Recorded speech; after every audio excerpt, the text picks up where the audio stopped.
Mr. Arasu.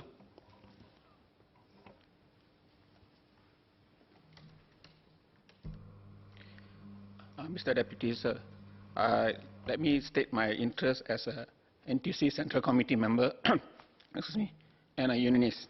Sir, the enhancements to the Employment Act, in short, EA bill, will be significant for our workers. These enhancements are a product of close collaboration among tripartite partners with the aim of ensuring reasonable labor standards for our workers, while balancing employers' need to stay competitive so that they can continue to create good jobs for our workers. The most significant change in the proposed amended Act would be extending the coverage of the EA to PMEs earning above $4,500 per month. This will benefit 430,000 more workers. Those of us who are not involved in the lengthy and endless tripartite discussions may not be fully aware that the Employment Act has evolved and has come a long way in a short time. As our nation's manpower and employment profiles evolve and follow industry developments and changes, it is thus timely to extend core provisions under the Employment Act to PMEs by removing the $4,500 salary cap. The proposed change recognizes that the PMEs should be accorded protection for core provisions. For far too long, they have been deprived of the Act's coverage, and it is indeed a welcome move. These enhancements will further allow the unions to represent PMEs effectively and to increase the scope of coverage even higher. Today, rank and file workers are better protected than PMEs, as core provisions are extended to all workmen and non-workmen. Part 4 of the Employment Act, the time-based provisions, are already extended to workmen earning up to $4,500 a month and non-workmen earning up to $2,500 a month. By extending the salary threshold for non-workmen to $2,600 a month and raising the overtime cap to $2,600 per month, it covers half of our workforce with additional protection. The extension of the coverage of Part 4 to cover more non-workmen will benefit another 100,000 more workers. While the unions welcome the move, we hope tripartite partners will relook at the threshold for non-workmen to be increased further, as the roles and responsibilities of workers keep changing along with a constant evolving business environment. While not part of the proposed amendments, an issue of concern was that tripartite partners deliberated extensively on whether to mandate retrenchment benefits and minimum retrenchment benefit packages.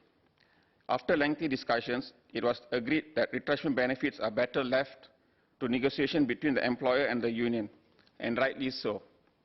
A flexible approach would be more beneficial to workers and businesses. We want to avoid instances where a mandated minimum package becomes a norm, even when employers would pay more. Workers will not benefit this way.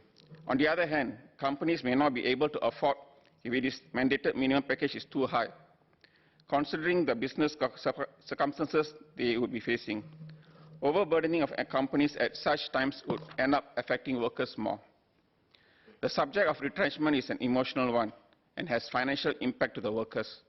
However, it may not be avoidable when companies experience difficulties while restructuring or facing financial crunch. Hence, we should adopt the tripartite approach to instead, 1, issue an advisory stipulating the prevailing norms for retrenchment benefits quantum, and 2, support affected workers via programs such as Adapt and Grow, Tax Skills Accelerator.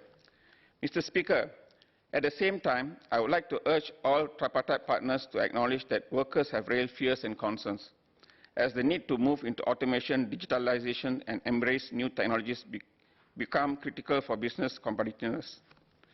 Workers are worried that such changes might lead to job redundancies.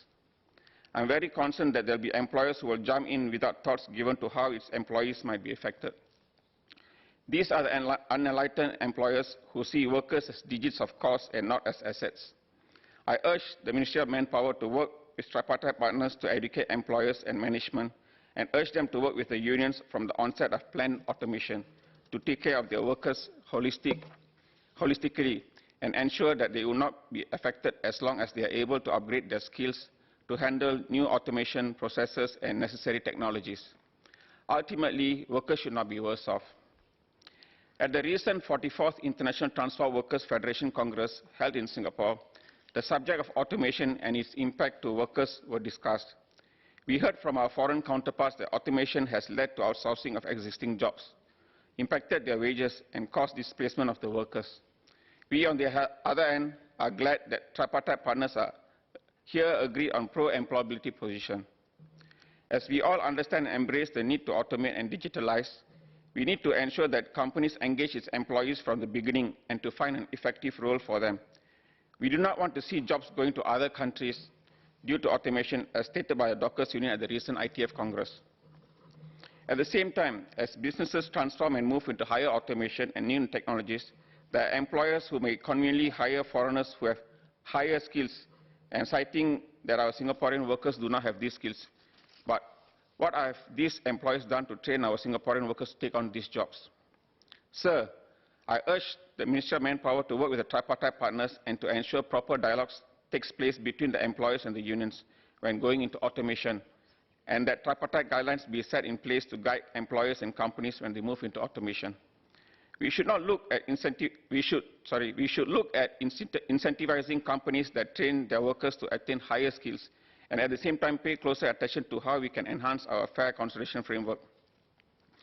One of the supporting core pillars of Singapore's economy is our strong tripartism. The parties involved must have a shared vision of wanting the nation to succeed. Only then can we all have a share in the success.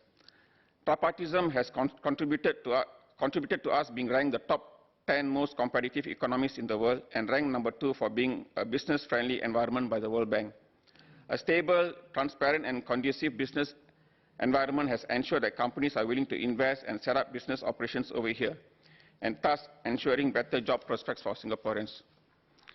Tripartism can only succeed with strong bipartisan between employers and unions with the support of the government. Thus, I strongly urge employers to work with the unions. Let us not take labour relations for granted.